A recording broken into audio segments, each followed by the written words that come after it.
Pues vamos a empezar con una oración para poner delante del Señor también este tiempo, que el Señor nos dé la capacidad no ya de hablar, sino la de transmitir todos sus pensamientos y todas sus instrucciones, su gracia, su amor para cada uno de nosotros, a través de los que nos ponemos aquí detrás del púlpito, ¿no? Y muchas veces lo hacemos un poco con temor, con nerviosismo. Yo por lo menos todavía, no sé mi hermano si ya con la experiencia que tiene, pero deseando hacer las cosas para el Señor, ¿no? Para que el Señor sea quien reciba la gloria y sea Él todo el honor, ¿no? Y por eso vamos a empezar con una oración y enseguida pasaremos a la predicación. Muy bien, vamos a orar. Sí, Padre, Señor, te damos gracias porque tú eres un Dios bueno, Señor, misericordioso, que tienes cuidado de tus hijos, Señor, allí donde estén, Padre, que conoces nuestros corazones, Señor, conoces, Señor, nuestras faltas también, Padre, conoces nuestras tendencias, nuestras inclinaciones, y te pedimos, Señor, que tú nos ayudes, Señor, a mirar más allá, Señor, de este mundo, Señor, a ti, Señor, a tu gracia, Señor, a tu enseñanza, Señor, que tú nos has dejado reflejada en tu palabra, Señor, en tu ministerio, Señor, y en tu enseñanza, Padre.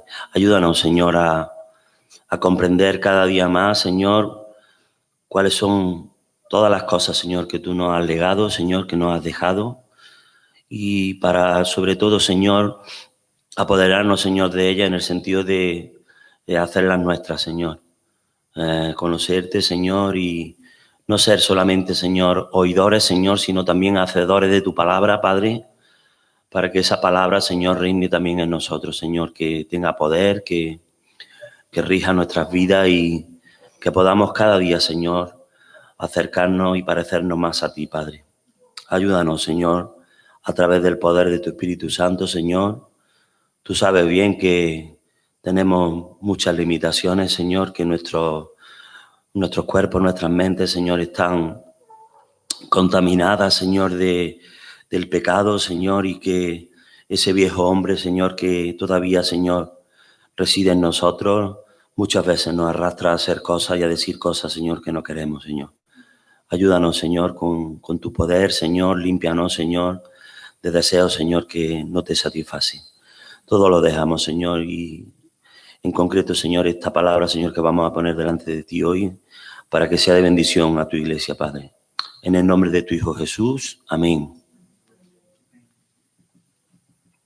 Muy bien, pues, como ya hemos hecho anteriormente, vamos a seguir con la serie de mensajes que hemos estado viendo sobre la vida de Elías. Y la intención es hacer un recorrido por su vida para ver lo que el Señor hizo a través de él en el pueblo de Israel y lo que también ha quedado para nosotros, ¿no? Como su enseñanza, su legado y lo que el Señor permitió que él hiciera con su poder, ¿no? Con el poder de su espíritu, ¿no? Y nos vamos a poner en antecedentes. Vamos a ir a Primera de Reyes, en el capítulo 19.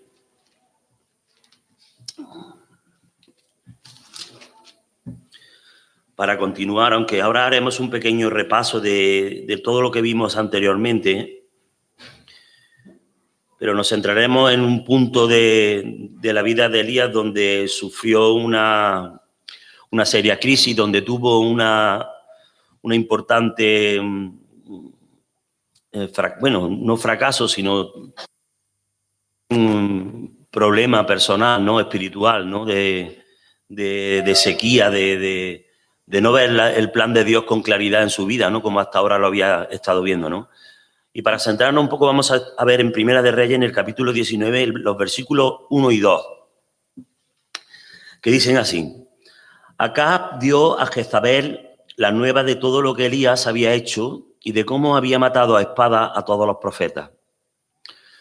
Entonces envió Jezabel a Elías un mensaje diciendo: así me hagan los dioses y aún me añadan, si mañana a estas horas yo no he puesto tu persona como la de uno de ellos. Bueno, no sé si recordáis cuando vimos en los mensajes anteriores, ¿no?, de la vida de Elías, cómo Elías había sido una persona elegida de entre el pueblo, no era una persona conocida, queremos decir conocida en el sentido de que no era una de las, o se supone o no se sabe con exactitud, que fuese una persona de las elegidas de eminente, ¿no? Como quiero decir, de las tribus de Israel, de los príncipes o de las personas que tenían una importancia en ese tiempo en el pueblo de Israel, ¿no? Pero, sin embargo, Dios lo había escogido porque había visto en su corazón cómo tenía una sed, una predilección, algo en su interior que le llevaba y le impulsaba para servir a Dios, ¿no? Como hemos visto antes y como vemos muchas veces en personajes de la palabra de Dios, ¿no? Voy a echar un poquito para atrás, es que lo tengo muy cerca. Un poquito para atrás aquí, ¿vale? Vale, así está bien. Muy bien, gracias. Pues el Señor lo eligió, ¿no? Y lo sacó de una aldea desconocida, desconocida. En este tiempo nadie sabe exactamente dónde está. Sabemos que estaba en el norte de Israel, pero que no era de una población conocida, más bien de una aldeíta, ¿no? Y el Señor le mandó, le dio unas instrucciones de que se presentara delante del rey y que pusiera delante de él, del rey y de la reina, de toda la corte, pues una advertencia de parte de Dios, ¿no? El pueblo en ese tiempo estaba andando seriamente mal, ¿no? Había dejado a Dios, se había entregado a los dioses que en un día, en el pasado, Dios advirtió que no siguieran cuando entraron en cuando el pueblo de Israel entró en la tierra prometida.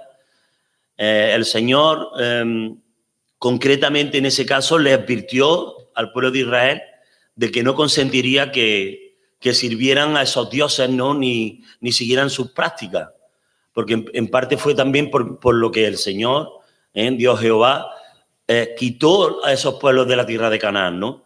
Porque se habían corrompido delante de la tierra y habían seguido prácticas abominables, y estos dioses pues impulsaban a estos hechos, ¿no?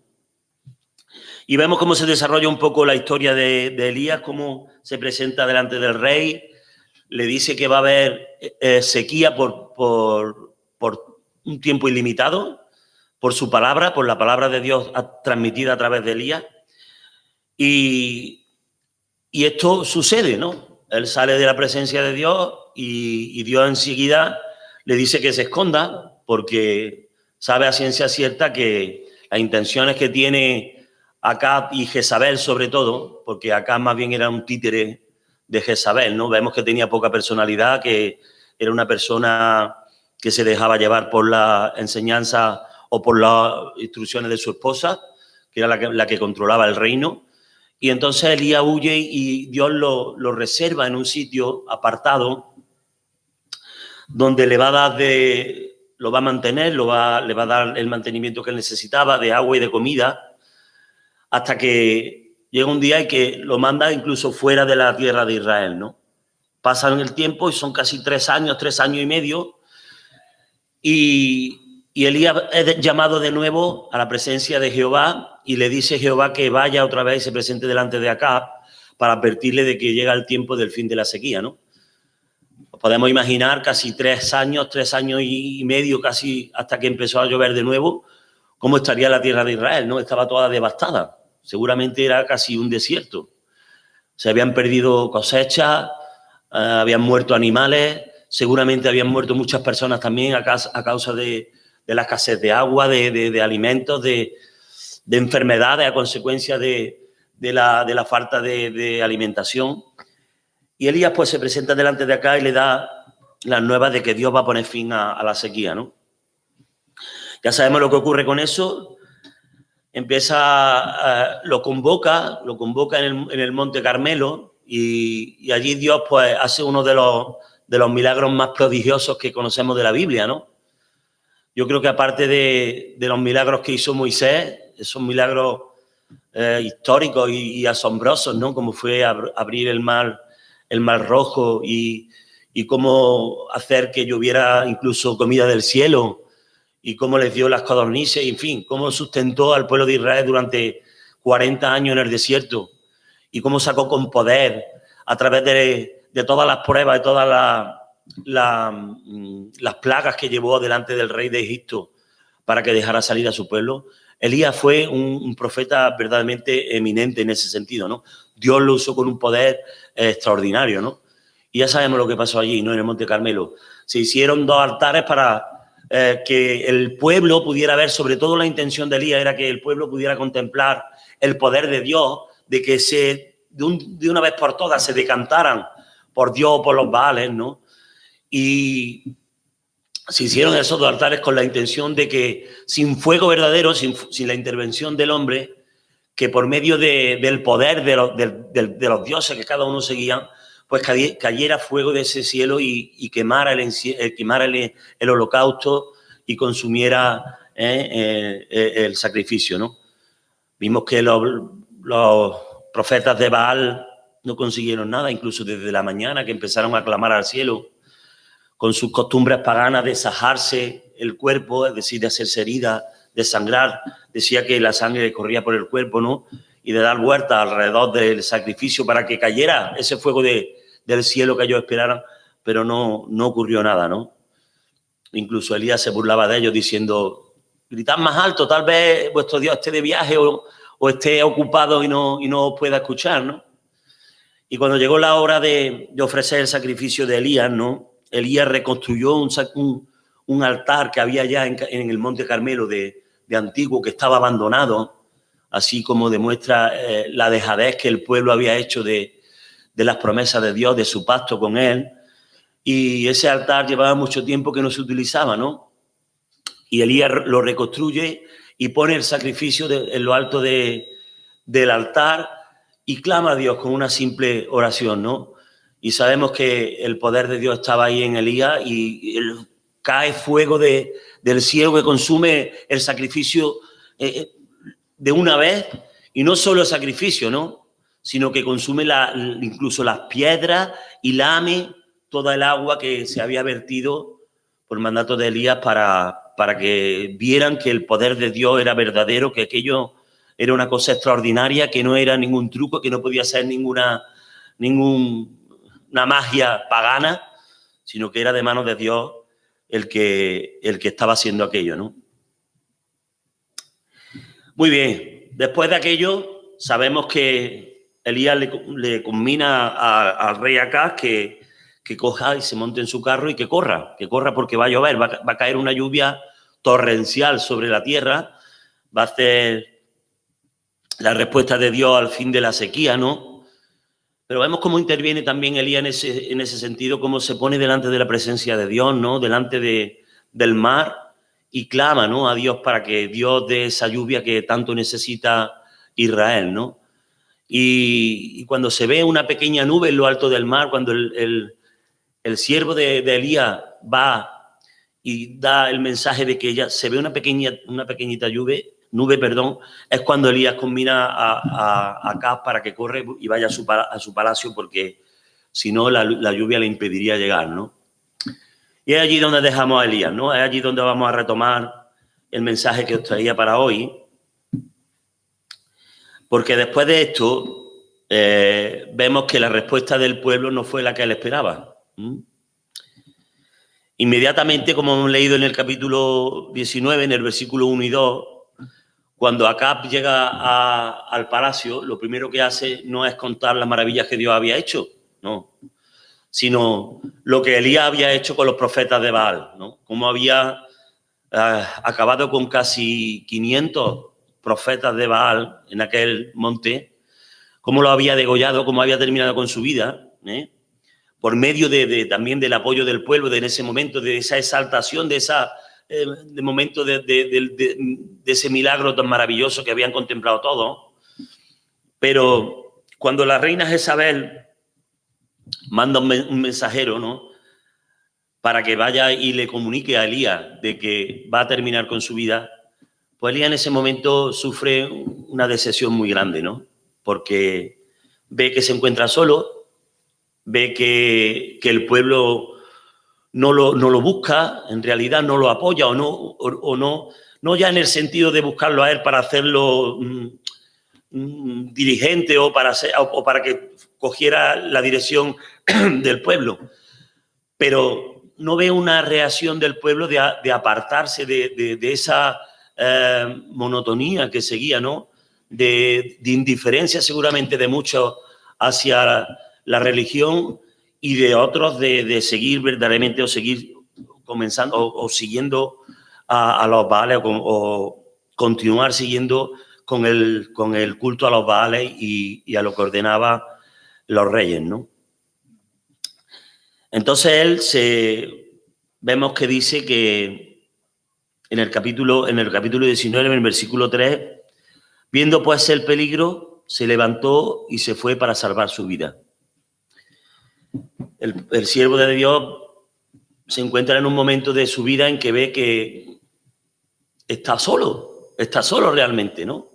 Tiene a su siervo allí, pero claro, es como si fuera, se encontraran ellos dos solos, ¿no? Y pues decide huir. No le queda otra solución, por lo menos él no concibe otra solución, otra salida que salir corriendo, ¿no?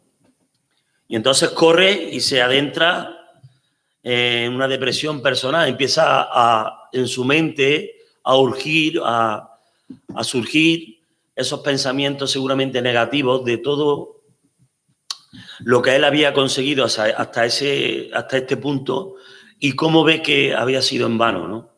Que no había conseguido el propósito que en su mente él pensaba que iba a producir, ¿no? Recordamos cómo Dios trata a su siervo y le pide que camine hacia él, lo veremos más adelante, donde recibirá de nuevo instrucciones de Dios, en el mismo lugar donde Moisés recibió las tablas de la ley, en el monte de Oreb. Y el profeta emprende una marcha de 40 días y 40 noches en dirección a la montaña de Dios, ¿no? En esos momentos la tribulación para Elías y su pensamiento es que no tiene ayuda de nadie. Se encuentra solo, ¿no? Y yo creo pensar un poco también que él se ve también desamparado por parte de Dios, ¿no? Porque piensa que es el último profeta que queda en el pueblo de Israel, que no hay nadie más ya, que sirva a Dios, que busque a Dios, que lo adore y que lo obedezca. Y encima está con la amenaza de Jezabel de que mañana mismo, en el día en que recibió la amenaza, iba a quedar como uno más de los profetas que él había terminado en el monte del Carmelo, ¿no? Uno de los profetas de Baal. Pero bien sabemos que los planes de Dios no eran para Elías en absoluto como él pensaba, ¿no? Esos pensamientos que él le habían llevado a llegar hasta ahí, hasta huir, y que en ese momento lo tenían aturdido, ¿no? Elías había vivido durante un periodo de más de 3 años en el que había jugado un papel muy importante en los acontecimientos del pueblo de Israel, como ya sabemos, ¿no? En realidad él había estado en el ojo del huracán, él había sido la llave de todo lo que había pasado en Israel en esos 3 años, ¿no? Recordamos cómo había sido el mensajero de Dios, se había presentado delante del rey, había sido la mano de Dios para decretar que venía la sequía y también había sido la mano de Dios para que volviera la lluvia de nuevo, ¿no? Al pueblo de Israel, de recobrar otra vez el curso natural de la naturaleza, de poder caer lluvia sobre la tierra, de poder germinar la semilla, de que pudiera de nuevo la tierra renacer, ¿no? Y todo eso había sido por mandato de Dios, ¿no? Todo siguiendo los pasos que el Señor bien le había marcado y como consecuencia, pues él había llegado a experimentar el poder de Dios a través de su misma persona, ¿no? Como él había experimentado como sus oraciones, sus proclamas delante del rey, Dios no había dejado que ninguna de sus palabras cayera en tierra, ¿no? Él había sido profeta de Dios fiel y Dios había certificado a su profeta también a través de los hechos, ¿no? Ahora, después de estas maravillas que él había demostrado con el poder de Dios, tanto en el Carmelo como en la lluvia y en la sequía, este valor lo pierde Elías, ¿no? Y ya no lo tiene como lo tenía cuando estaba en el Monte Carmelo y con impulso del Señor mandó que mataran a todos estos profetas falsos que hacían caer al pueblo de Israel en pecado y lo apartaba del poder de Dios y de la enseñanza del Señor, ¿no? Tal vez Elías creía que este milagro, por medio de Dios, el que vieron todo el pueblo, mucha parte del pueblo en el Carmelo, iba a servir para despertar de una vez al pueblo de Dios y para hacerlo volver a la fe y al servicio de Jehová, ¿no? Pero como ya sabemos, como dice la palabra, maldito el hombre que confía en el hombre, ¿no? Y Elías, yo creo que confió en sus pensamientos también, ¿no? Porque él pensaba que eso ya sería suficiente para que el pueblo de Israel emprendiera un nuevo rumbo, para que dejara de una vez la idolatría y la abominación que el Señor aborrecía, ¿no? Pero no fue así, ¿no? El pueblo de Israel estaba firmemente anclado en el mal.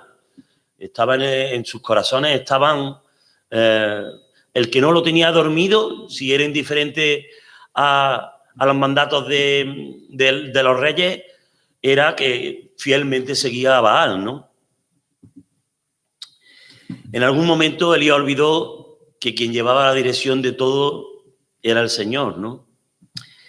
Y como le ha pasado a otros siervos, pues dejaron de poner su mirada en él, ¿no?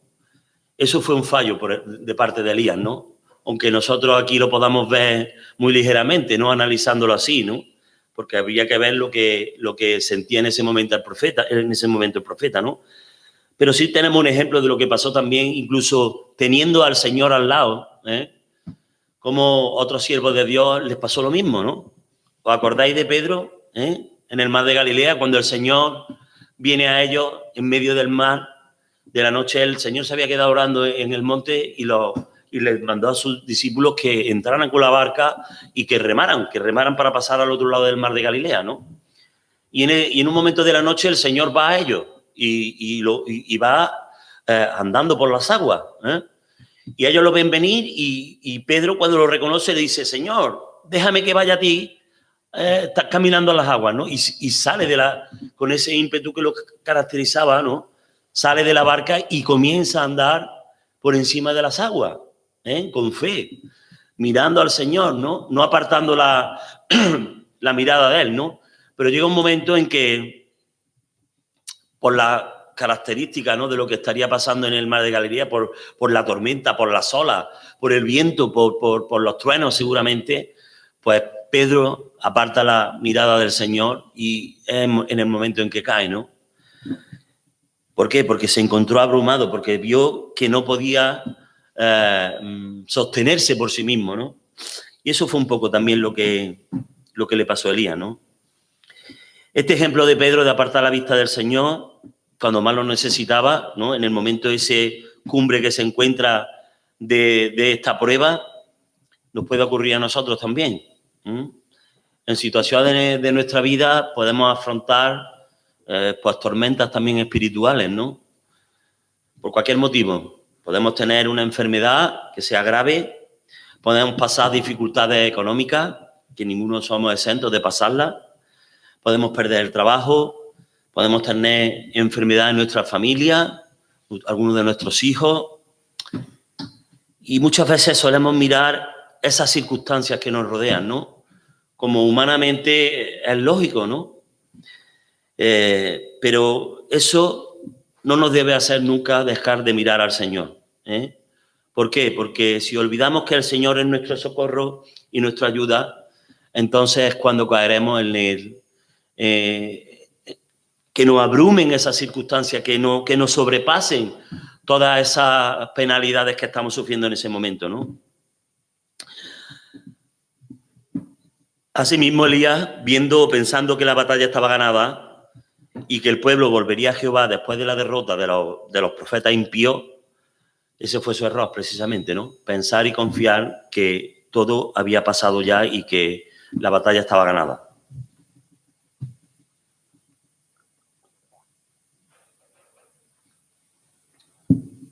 Bien, cuando ponen precio a su cabeza, pues una gran decepción inunda su alma, ¿no?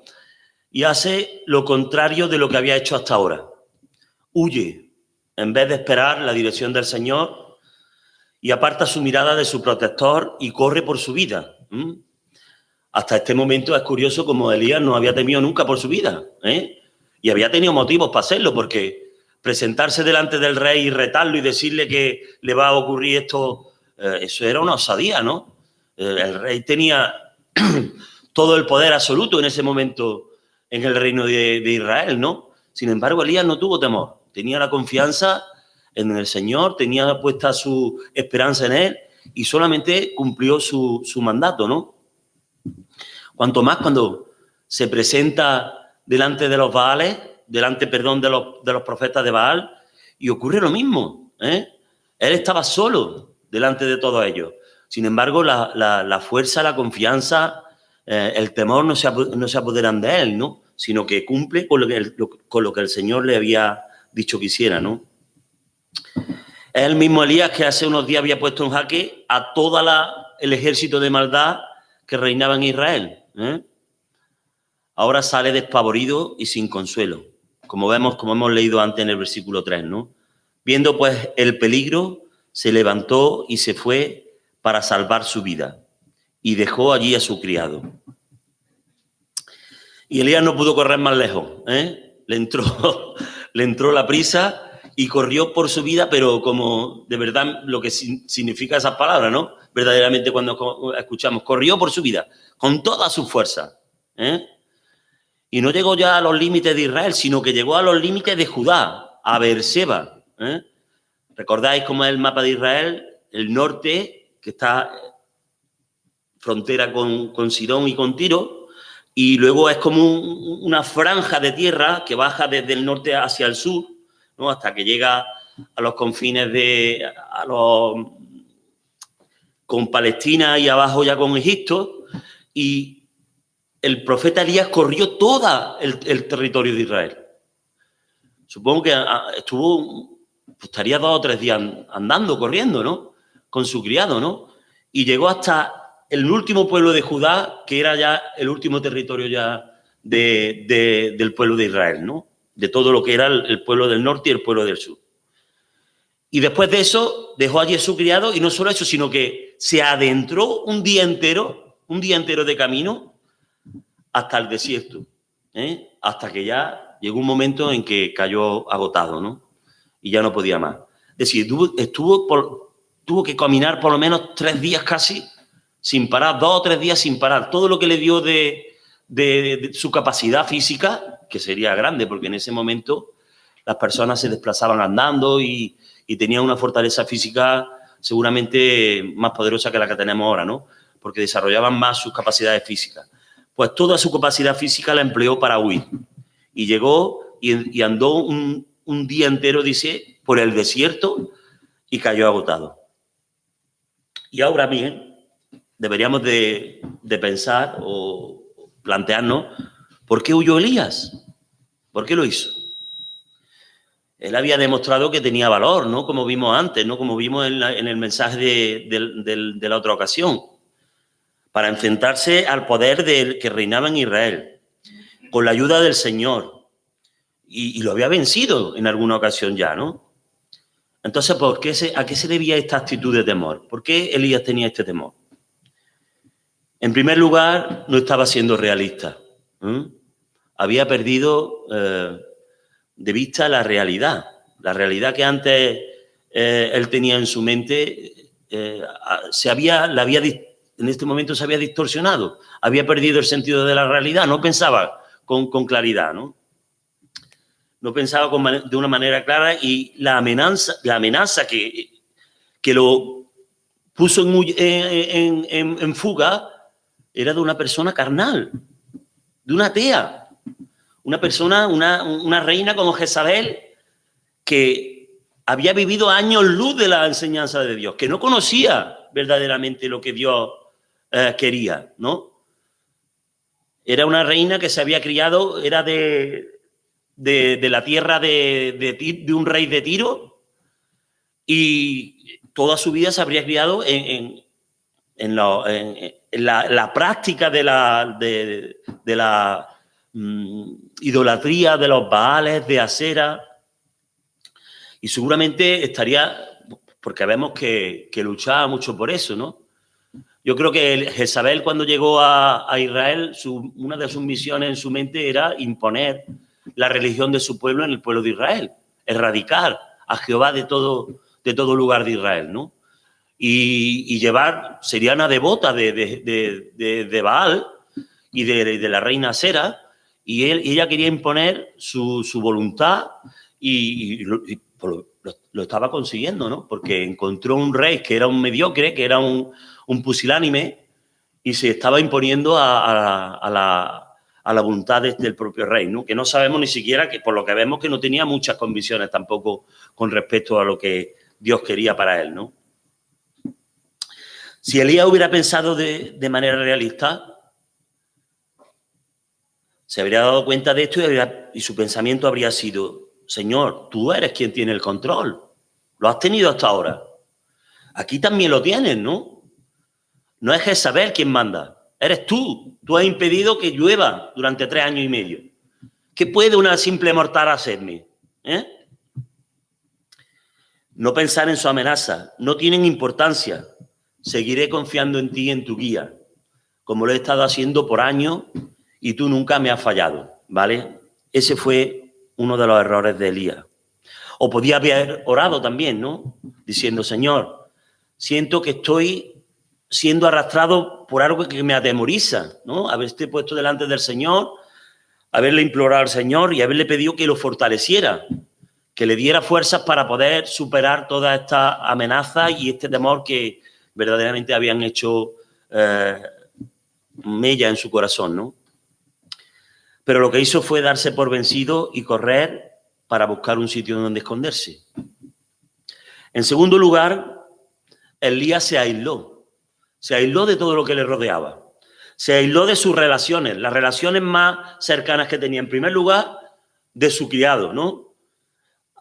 Una palabra que hubiera necesitado, un aliento, todo lo dejó atrás. Dejó a su criado en Berseba, lo dejaría en casa de alguien que él conociera, y se fue solo un día de camino por el desierto. Imaginaros ya, en este último día de camino, la mente de Elías estaría dándole vueltas y abrumado, ¿no? Con los pensamientos negativos de fracaso, de haberle seguramente fallado al Señor, ¿no? De por qué ha pasado esto, de no encontrar explicación a por qué pasaban estas circunstancias que él estaba viviendo, ¿no? Y lo necesitaba también esa compañía humana, ¿no? Porque necesitaba que alguien lo ayudara a pasar esa crisis de fe y de ánimo que estaba experimentando, ¿no? Y más en un lugar como el desierto de Judea, donde se introdujo, ¿no? Que no había nada, que era todo... Yo no sé en un principio si cuando entró en la primera parte del desierto había algunos matorrales y había cosas así, pero si era el desierto que conocemos, ¿no? Era desierto de arena. No podía haber nada más que arena por donde mirara, ¿no? Creo yo que Elías debía haberse quedado con un buen amigo, ¿no? En esos momentos que le hubiera inyectado ánimo, que le hubiera dado fortaleza y objetividad. Primero, por supuesto, tenemos que recurrir al Señor, ¿no? Pero el Señor también puede utilizar a los hermanos para que hagan este tipo de obra, ¿no? De ayuda. Muchas veces es lo que estamos hablando, ¿no? Tenemos nuestra mente puesta en una mirada fija, estamos obsesionados con algunas cosas y no vemos las cosas con claridad, ¿no?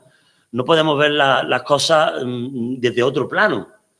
Y verdaderamente hay hermanos que tienen esa sabiduría, que pueden tener esa sabiduría para enseñarnos, hacernos ver que en realidad estamos equivocados, ¿no?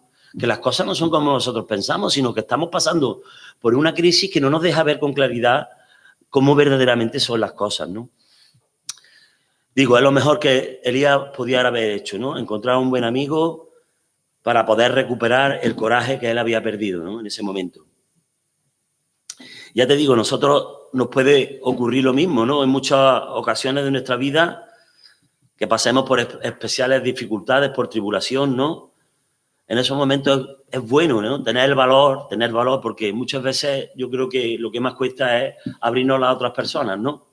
Intentar decirle lo que nos está pasando, ¿no? Porque nos da vergüenza, porque pensamos que van a pensar de nosotros, o si tenemos una debilidad espiritual o hemos tenido un momento en que hemos hecho cosas que no le agradaban al Señor.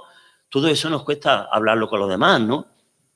Muchas veces nos cuesta reconocerlo a nosotros mismos, que debería de ser una señal de que andamos en los caminos del Señor. Reconocer las cosas que hacemos mal deben de ser uno de los motivos de darnos cuenta y apartarnos de ellos, ¿no?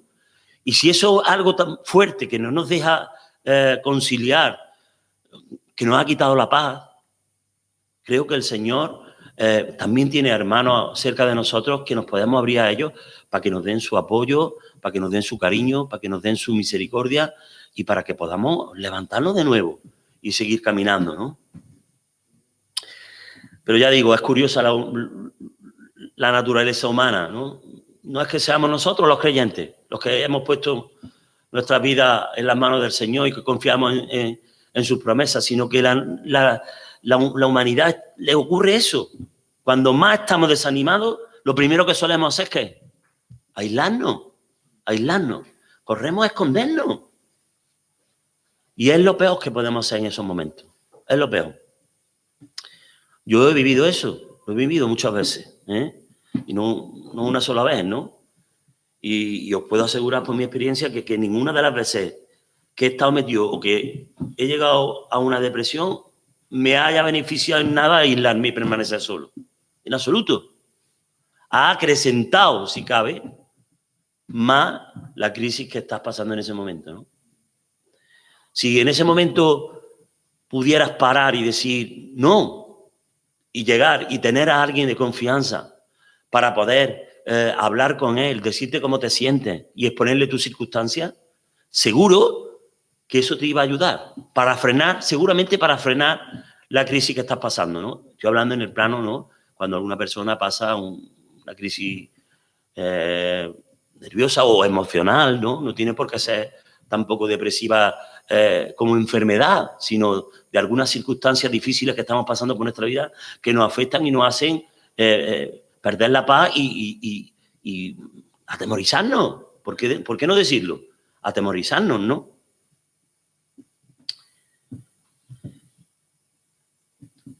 Pero yo creo que hay algo innato en esas situaciones que nos llevan a huir, ¿no? Como le pasó a Elías. El temor, la inseguridad, una sensación de sentirte observado por el mundo. Eso me pasaba a mí muchas veces. Yo me acuerdo la primera vez que estuve, que me pasó, que me puse malo, en realidad, con depresión, ¿no? Estuvimos un año en Priego de Córdoba. Mi padre quería que nos fuéramos allí porque él quería dedicarse al ministerio en Montolivos, cuando en Montolivos, hace muchos años ya, ¿no? Hace más de casi 30 años ahora. Y pues él siempre tuvo el deseo de servir al Señor de una manera liberada, ¿no? Que pudiera dedicarle todo el tiempo al Señor, ¿no? Y pues nada, pues toda la familia nos fuimos allí, ¿no? Y claro, pasó el tiempo y cuando empezamos a ir al colegio y tal, pues, no sé, me puse malo. Era algo que estaba que lo llevaba en mis genes, ¿no? Que no fue una cosa que no... Aunque nosotros nos salimos de nuestro ambiente, ¿no? De los amigos que teníamos aquí en Córdoba y nos fuimos a Priego y tal, pero a mí no me costaba hacer amigos, ¿no? Ni teníamos dificultad en eso, ¿no?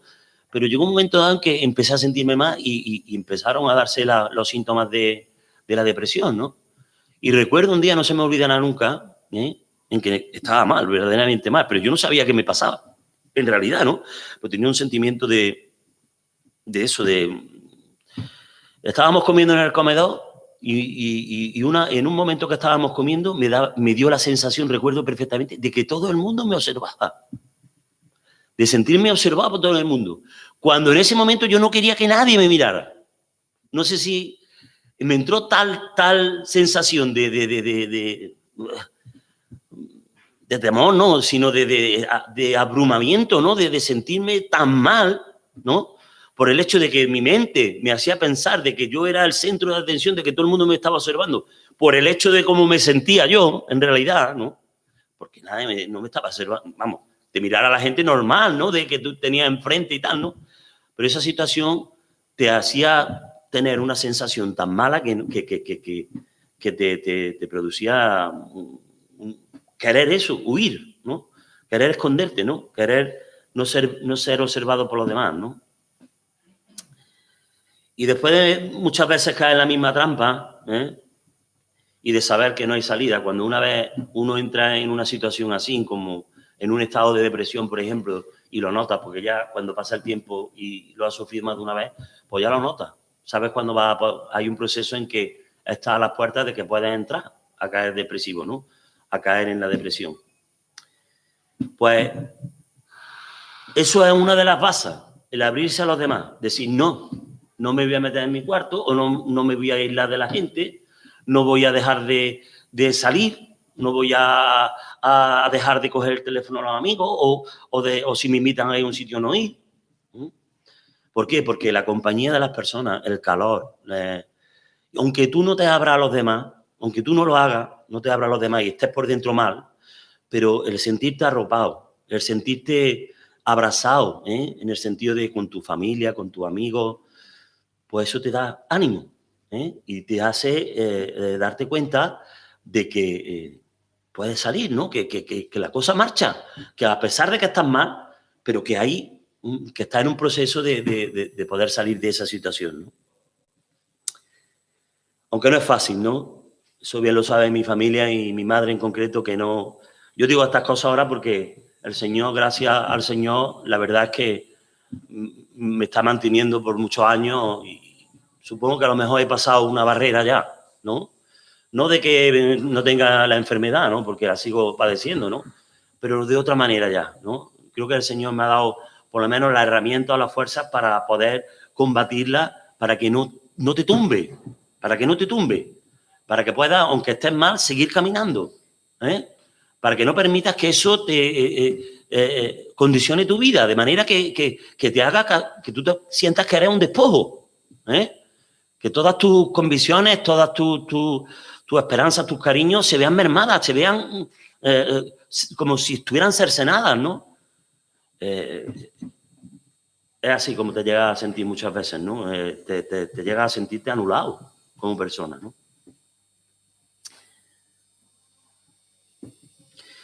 Y después de los años, como digo, ¿no? Pues de superar estos momentos del principio, de sentir esas ya sensaciones que tú sabes que la cosa va mal, si te dejas llevar por esos síntomas de enfermedad, pues sabes que te arrastra hasta el fondo, Y luego, en el fondo, es mucho más difícil de salir, que es lo que me ocurría a mí al principio, ¿no? Que me metía en el pozo, en el hoyo, y luego pues no veía más que oscuridad y era muy difícil poder, cuando te encuentras en la oscuridad sin salida, sin ver nada, porque tú físicamente estás bien, quiero decir, que tú ves, oye, hablas, tal, pero la sensación que tú tienes en tu alma es que estás en una cárcel, en un agujero, que no sabes cómo vas a salir de ahí, de esa situación, de esa sensación de anulación, ¿no? De abrumación, de pena, en fin. Da igual que sea una persona extrovertida, que sea una persona introvertida, eso da igual. Cuando caes en una situación así, incluso es peor, porque cuando tú estás en un estado de ánimo en el que no te reconoces a ti mismo y tú sabes que tú eres una persona que no tienes problemas para relacionarte con nadie, que eres extrovertido, que puedes hablar con los demás, pero no puedes, esa sensación de frustración hace que te sientas más mal todavía, ¿no? Si cabe, ¿no? Entonces, no es cosa de que una persona sea... No, si como tú eres, como eres, no es cuestión de ser como la persona que tú tienes, sino de lo que la enfermedad hace que tú creas que eres, ¿no? No sé si os podéis hacer un poco la idea del estado mental en el que se encontraba en ese momento Elías y también muchas personas que nos podemos encontrar a lo largo de nuestra vida, ¿no? Es importante, ¿no? Que que pensemos que es una situación difícil, que no hacen las cosas porque sí ni porque quieren, que no se encuentran así porque quieran estar, que no se quedan en su casa y no quieren ver a nadie porque les gusta estar solos, no. Es que no pueden, no pueden. Llegan a un estado cuando tú estás en una depresión profunda en que no puedes hacer lo que tú quieres, sino que la enfermedad te tiene doblegado.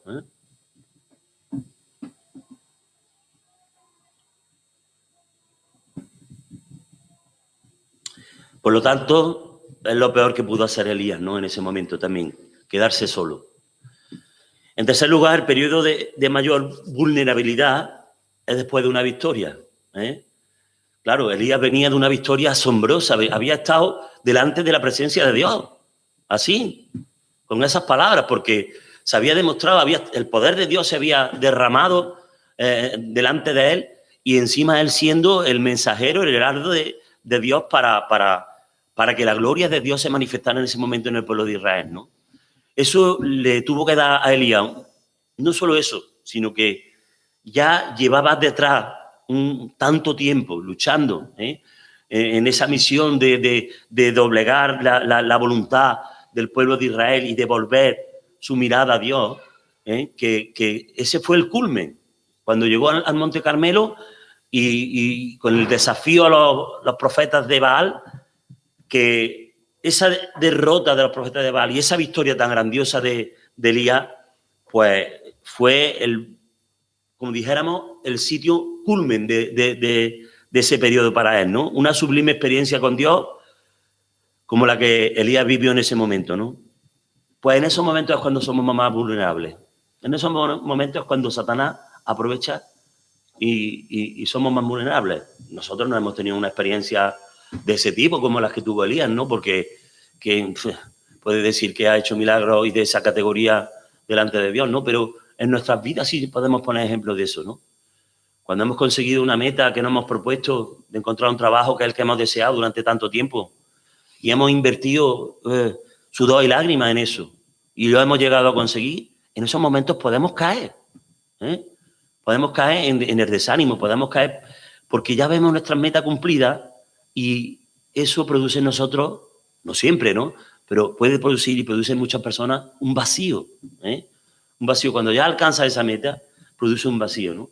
Y en Elías más todavía porque él pensó que esa derrota que consiguió en el Monte Carmelo con respecto a los profetas de Baal era el principio de una nueva era para Israel, el principio de una andadura del pueblo de Israel en los preceptos y en el pacto que habían tenido sus padres desde antiguo con Dios, ¿no? Pero no fue así, ¿no?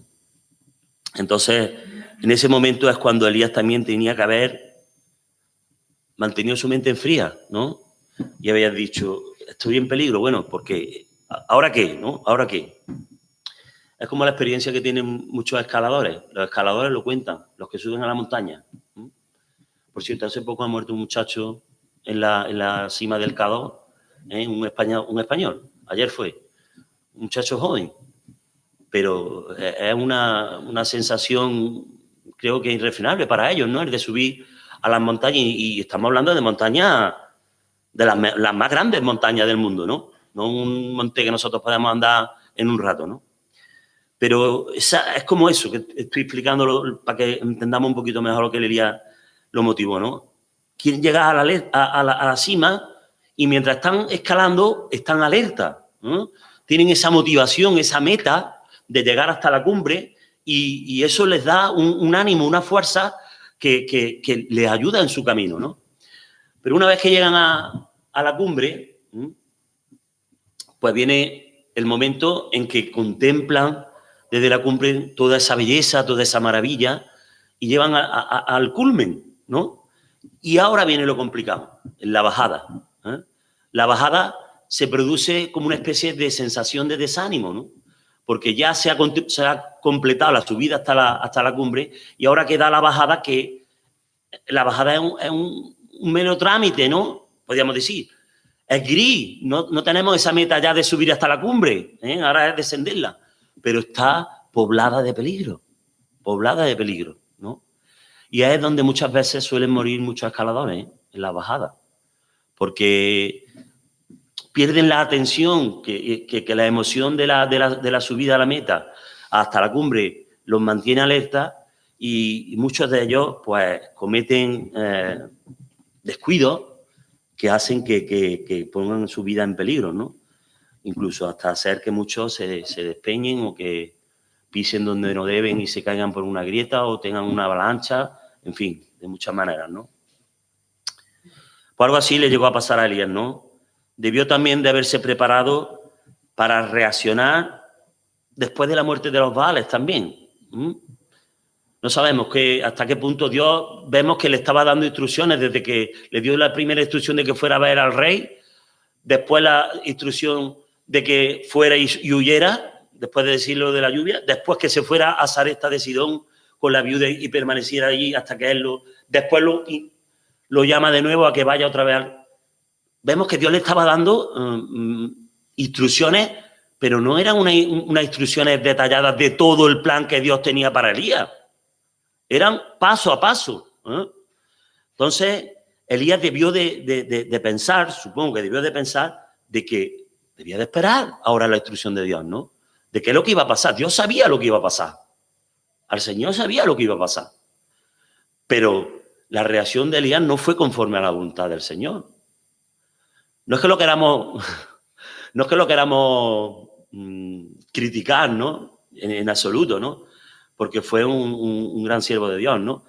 Pero sí podemos ver en una faceta con la que nos podemos identificar, que era humano, que tenía sus sentimientos, que tenía sus carencias, que tenía sus emociones también los podían abrumar, en fin, que era una persona con todas sus debilidades, ¿no? Pero debió de haber previsto que la reina reaccionaría ante la matanza de sus profetas. Muchos de sus profetas, que dice la palabra de Dios, que comían con ella en su mesa. Es decir, que Elías había matado a amigos de la reina en el degollamiento que hizo en el Monte Carmelo, ¿no? Entonces, y eso lo sabía Elías. Sabía Elías que tenían una situación en la corte del rey privilegiada, ¿no? Los profetas de Baal. Se debió de haber preparado entonces para saber la reacción de Jezabel y de Acab, ¿no? Y de lo vulnerable que él se podía haber sentido, lo que se iba a sentir con respecto a la amenaza de la reina, ¿no?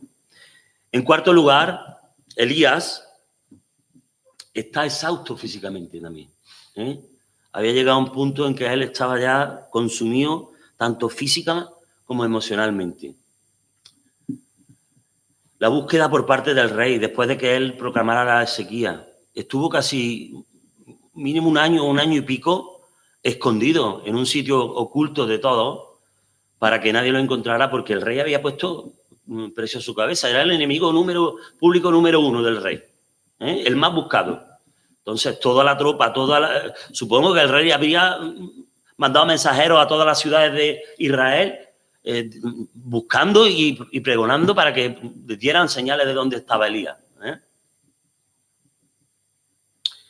También tuvo que pasar un tiempo en tierra extranjera.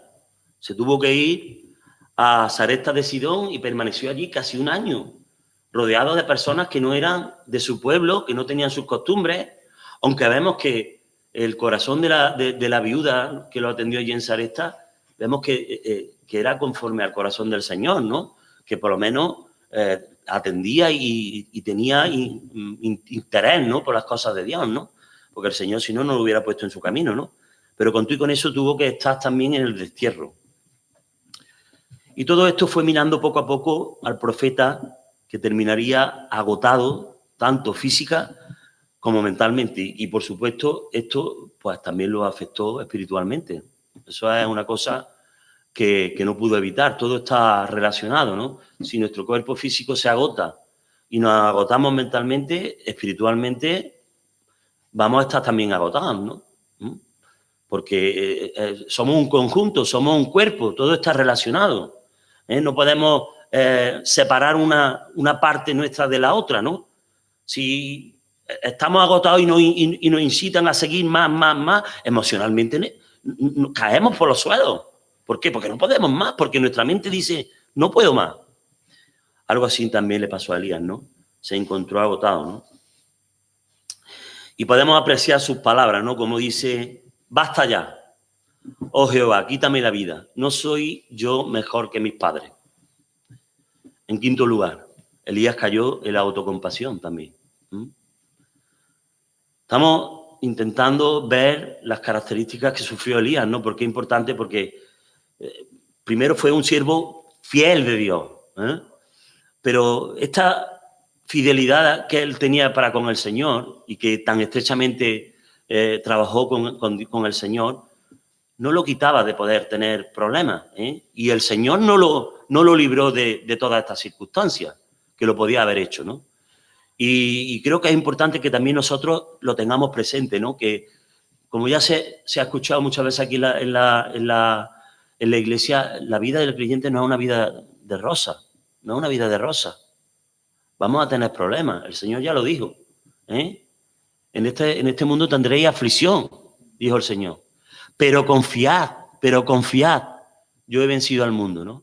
Y ese debe ser nuestro agarradero, ¿no? Nuestro asidero, nuestro pensamiento, que aunque pasemos por dificultades, tenemos que agarrarnos a las promesas del Señor y buscarlo a Él y caminar, ¿no? No dejarnos nunca de parar y dejarnos morir, ¿no? Elías también había caído en esta mala plaga, podríamos decir, mala plaga, que es la autocompasión. Para los que lo hayan sufrido, yo la he sufrido también, ¿no? Porque también va todo relacionado. Es un proceso también de cuando uno se encuentra emocionalmente mal, que llega un momento tan que se autocompadece de sí mismo. Y es una emoción patética, te miente, exagera las cosas, nos convierte en víctimas. Y en el peor de los casos, la persona llega a desear la muerte, como le pasó a Elías. Y a mucha más gente, a muchas más personas. Y pedías, quítame la vida, Jehová, porque no soy yo mejor que mis padres. Seguramente estaría pensando que él ya no era nada especial. Un signo de autocompasión, porque él no era cualquiera. Él no era cualquiera en el sentido de, aunque fuera humilde, él era un elegido del Señor, era uno de unos pocos, ¿vale? Que ha quedado en las Escrituras como reflejo de un siervo de Dios, de un tiempo en el que el Señor, Dios, Jehová, actuó por medio de él y que es de enseñanza para nosotros, ¿no? Pero en este momento decía Elías, no soy nadie, no soy especial, aún habiendo sido elegido por Dios para ser usado de una manera tan poderosa como fue Elías, comparándose también con el pecado de sus padres, con el pecado que había cometido el pueblo de Israel en el pasado y el que predominaba en ese momento en el pueblo de Israel, que era la pertinaz idolatría que lo había apartado de Dios, ¿no? Que lo había llevado a los Baales, que lo había llevado a los Aseras, que habían derribado los altares del Señor, que se habían vuelto al culto pagano, que ese culto pagano tenía implicaciones también aborrecibles de cosas de maldad, de demonios, de matar niños, en fin, cosas que son casi de terror, si lo pudiéramos, pero que implicaban esas prácticas paganas que en ese tiempo se hacían en la tierra de Israel y que antes, que eran herederas de lo que había pasado antes en la tierra de Canaán, que por eso Dios quitó a todos esos pueblos de la tierra de Canaán. No fue con el propósito solamente de meter a su pueblo Israel allí, sino de desterrar el pecado que crecía y que se había hecho allí de una manera abominable y que subía como un fuego delante del Señor y que Dios no podía ya soportar más, ¿no? Es bueno que dejemos que el Señor sea quien fije nuestro modelo. No debemos de nosotros fijarnos metas en el sentido, sobre todo espiritual, estamos hablando, ¿no? Cuanto menos, no creo que sea malo que una persona quiera progresar, ¿no? Que quiera progresar en su trabajo, que quiera progresar en su familia, ser un buen padre, por ejemplo, que se ocupe de sus hijos, que tenga tiempo para ellos, que les dé las mejores cosas que pueda dentro de un orden, ¿no? A su familia, que los pueda llevar de vacaciones, aunque sea un ejemplo un poco... pero no debemos de poner nuestro modelo de persona o de nuestro modelo espiritual en un sitio muy alto. Es mejor que el Señor sea quien fije nuestro modelo. Lo que podamos llegar a ser, que sea por medio de su gracia, por la gracia del Señor. El Señor es compasivo, el Señor nos ama, el Señor nos acoge y siempre es fiel para socorrernos. Apoyémonos en el Señor, tengamos nuestra mira puesta en el Señor. No debemos caer en error de fijarnos en nuestras metas porque, sobre todo espirituales, poniendo el listón tan alto, porque aunque sea una buena intención el querer honrar y servir al Señor, que nunca, por supuesto, esto está de más, si lo hacemos así, poniéndolo en unas metas altas, podemos caer en el error de no coincidir con los planes del Señor. Tristemente. Nuestra intención es alabar al Señor, quiero decir, servirlo y darle la gloria a Él, ¿no? Y ponemos toda nuestra fuerza y toda nuestra mente en hacerlo, pero a lo mejor no estamos contando con la dirección del Señor, sino que lo hacemos con nuestras propias fuerzas, que es el problema, Y ya sabemos lo que pasa, ¿no? Si el Señor no dirige la obra, en vano trabajan, ¿no? El Señor tiene que ser para cada uno de nosotros lo más sabio en buscar el consejo a través de la oración y de la guía de su palabra, siempre. Esto debe de ser una norma, debería ser una norma escrita en nuestros corazones siempre. Tristemente, yo lo digo por mí, muchas veces se me olvida, porque te entretienen en cosas que son banales, ¿no? Y desatienden la lectura de la palabra del Señor, desatienden la oración de buscar al Señor. Y eso tiene un precio, y yo lo noto. Cuando no estoy en comunión con el Señor como debiera estar, cuando no busco a mi Señor y busco su guía, me encuentro despistado, por decirlo suavemente. Y si eso persiste, puede ser, pues puedo llegar a encontrarme mal a mí. Y puede influir ya, a entrar en un proceso en fin, te digo de enfermedad, pero es como un aviso, ¿no? Un aviso de que apartados del Señor no podemos hacer nada, Yo soy la vid, vosotros sois los pámpanos. Apartados de mí nada podéis hacer. Pues esto es una máxima. Si nosotros queremos tomar nuestro camino por nosotros mismos y pensamos que somos inteligentes como para, bueno, sí, esto dice el Señor, pero yo creo que yo puedo hacer así las cosas. Y nos emprendemos el camino del atajo, muchas veces, pues tristemente tendremos que darnos cuenta en mitad del camino que hemos cogido de que estamos equivocados y que donde vamos, vamos al error. Y espiritualmente nos empezamos a sentir mal. Si no nutrimos el Espíritu de Dios, de su palabra, de su oración, pues también se seca, se va secando, porque no lo estamos dando el lugar que Él merece en nuestras vidas, ¿no? Muy bien. Pero fue Jehová quien entró en escena ahora, Como siempre, el Señor no iba a dejar a su siervo que Él estuviera por ahí deambulando solo durante ya toda su vida y que se tirara por una peña o le diera por hacer alguna barbaridad, ¿no? Vamos a leer, Primera de Reyes 19, del 5 al 8. Ya estamos terminando. Primera de Reyes 19, del 5 al 8. Dice: y echándose debajo del enebro se quedó dormido, y aquí luego un ángel le tocó y le dijo: levántate, come. Entonces él miró, y he aquí a su cabecera una torta cocida sobre las ascuas y una vasija de agua, y comió y bebió y volvió a dormirse. Y volviendo el ángel de Jehová la segunda vez, lo tocó diciendo: levántate y come, porque largo camino te resta. Se levantó pues y comió y bebió, y fortalecido por aquella comida, caminó 40 días y 40 noches hasta Horeb, el monte de Dios. Como vemos, el Señor se encontró con su siervo en el momento que más lo necesitaba, cuando ya estaba solo, desanimado, en el desierto, sin esperanza, sin comida, sin bebida. Esta es la mayor muestra de nuestro Señor, de misericordia, y podemos ver también la voluntad divina, ¿no? Como Él siempre actúa cuando verdaderamente es necesario. Elías corrió, venga, vamos, fuera, quiero, no, tengo miedo, esta mujer me mata, han puesto precio a mi vida, de aquí a mañana estoy muerto. Y corrió hasta que no pudo más. Y el Señor lo dejó que corriera. Está bien, Elías, corre. El Señor interviene cuando lo tiene que hacer, pero también nos tiene que enseñar lecciones. ¿No? Cuando no tenemos la experiencia y la mente espiritual de cuando tenemos una dificultad buscarlo al Señor, el Señor nos deja que hagamos. A ver hasta dónde lleguemos. Y no está dejando de en sí, en realidad. Pero nos quiere enseñar, ¿no? Para que la próxima vez tengamos en cuenta a quién tenemos que acudir, ¿no? Como primera opción, ¿no? Primero Dios permitió que Elías tuviera un tiempo de descanso y de renovación, ¿eh?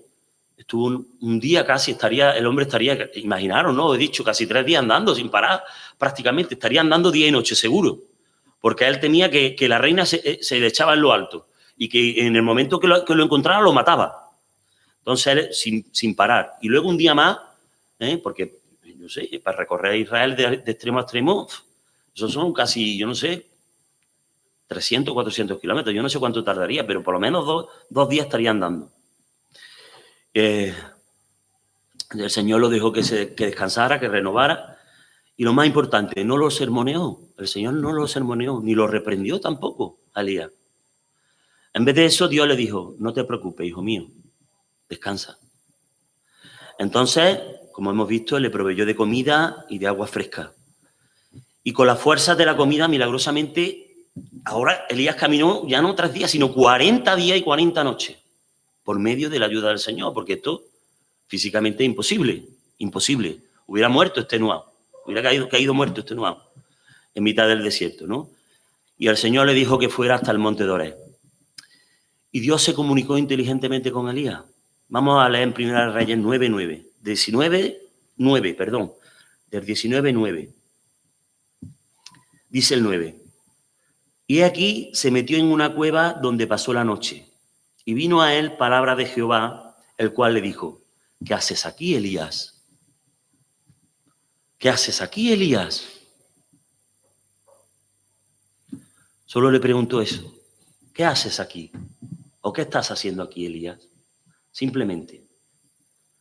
No le pidió una explicación detallada de todo lo que había hecho hasta entonces, desde que huyó desde que Jezabel puso precio a su cabeza, porque había hecho aquello, porque no le pidió ninguna explicación. Solo le dijo, ¿qué haces aquí, Elías? Y en el versículo 10 dice Elías, que le contesta. Él respondió, he sentido un vivo celo por Jehová, Dios de los ejércitos, porque los hijos de Israel han dejado tu pacto, han derribado tus altares y han matado a espada a tus profetas, y solo yo he quedado, y me buscan para quitarme la vida. Y vuelve otra vez Elías a autocompadecerse. No sé si lo notáis aquí. Él vuelve a verse como que, pobrecito de mí, que llevo, que me quieren matar, que me he quedado solo, que no, le estaba diciendo a Dios también que lo había abandonado prácticamente. Señor, es que no tengo quien me ayude, ¿no? Pero Jehová no tiene en cuenta los argumentos de Elías. Él no contesta tampoco a esos argumentos en ese momento. Y le pide que salga fuera, como vemos en los versículos 11 y 12. Dice el versículo 11. Él le dijo, sal fuera y ponte en el monte delante de Jehová. Y aquí Jehová que pasaba, y un grande y poderoso viento que rompía los montes y quebraba las peñas delante de Jehová. Pero Jehová no estaba en el viento. Y tras el viento, un terremoto, pero Jehová no estaba en el terremoto.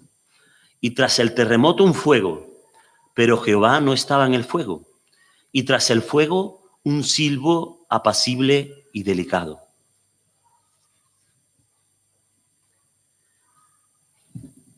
Por mucho tiempo ha sido un pasaje muy difícil de interpretar para muchos teólogos, porque no han sabido tampoco explicar con certeza qué es lo que Dios le está queriendo decir aquí a Elías, con todas estas manifestaciones, ¿no? Yo creo que las tres manifestaciones, la del viento, la del terremoto y el fuego, no eran Dios en sí mismo, pero eran heraldos de Dios, mensajeros de Dios, que Dios ponía delante de Elías antes de que él apareciera, ¿no? Así como Elías había sido heraldo de Dios, de Jehová en sus milagros, lo había realizado delante del pueblo, en el milagro de la sequía, en la poderosa manifestación que se cumplió en el holocausto en el Monte Carmelo. Elías había sido heraldo de Dios, como podía ser este terremoto, como podía ser este fuego por parte de Dios, y como podía ser también el viento, ¿no? Que destrozaba las peñas y que en sí tenían un poder que denotaba también características de Dios de fuerza, de poder, de poder, ¿no? De dominio de la naturaleza, ¿no? Dios había estado presente con poder en todo momento en las apariciones del profeta delante del pueblo. Es verdad, Dios no había estado nunca lejos de su profeta. Dios había estado siempre al lado de Elías y lo había acompañado en todo momento. Y Elías en todo momento, hasta que tuvo esta crisis, había sentido la presencia del Señor, poderosamente en él. Y con fe pudo hacer todo lo que el Señor le mandó y realizó.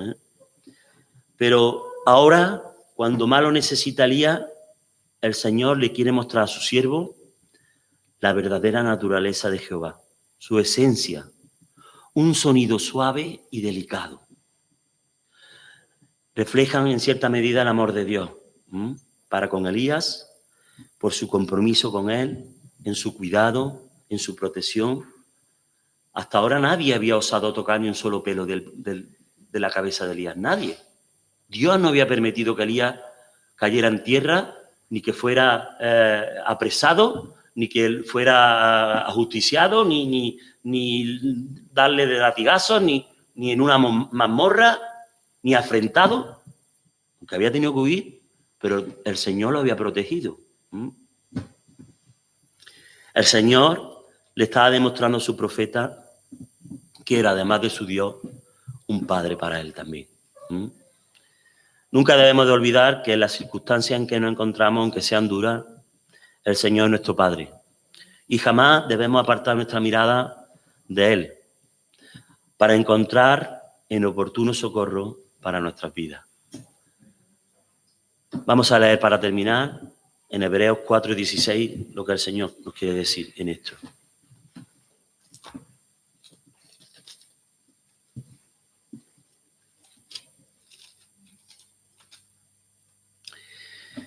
Dice: acerquémonos, pues, confiadamente al trono de la gracia, para alcanzar misericordias y hallar gracia para el oportuno socorro. Esto fue lo que necesitaba Elías en este momento. Esto era lo que el Señor le estaba ofreciendo en ese momento.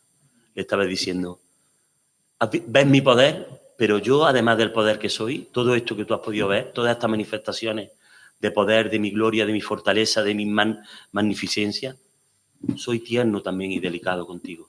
Te amo, eres mi hijo, y voy a cuidar de ti, te voy a socorrer y no te voy a dejar nunca de la mano. Amén. Amén. Muy bien, vamos a orar para terminar. Señor, te damos gracias, Padre, porque tú nos has dado, Señor, tu palabra, tu preciosa palabra, Señor, para poder leerla, para poder meditar en ella, Señor, para poder comprenderla. Y tenemos estas preciosas promesas de parte de ti, Señor, que tú no nos dejarás nunca, Señor, que nos vas a tener de tu mano, Señor, a pesar, Señor, de las circunstancias, Señor, a pesar de las dificultades, a pesar de la misma vida, Señor, que trae, Señor, sus avatares, Señor. Tú estás con nosotros, Señor, y lo vas a hacer hasta el día en que estemos en tu presencia, Señor. Ayúdanos, Señor, a nosotros a darnos cuenta de esto, Señor. A darnos cuenta de estas cosas, Señor, cuando nos hallemos en circunstancias difíciles, Padre. A mirar a ti, Señor, a no apartar nunca nuestra mirada de ti y confiar en ti, Señor, en que tú harás, Señor, en que tú obrarás en el momento correcto, Padre. Gracias por todo, Señor. Gracias por tu gran amor, Señor. Gracias por tu Hijo, Señor. Por su sangre, Señor, derramada por cada uno de nosotros, Señor. Por su cuerpo entregado voluntariamente, Señor. Por nuestro reposo, Señor. Por nuestra vida, Señor. Por tu amor, Padre. Gracias por todo en el nombre de tu Hijo Jesús. Amén. Amén.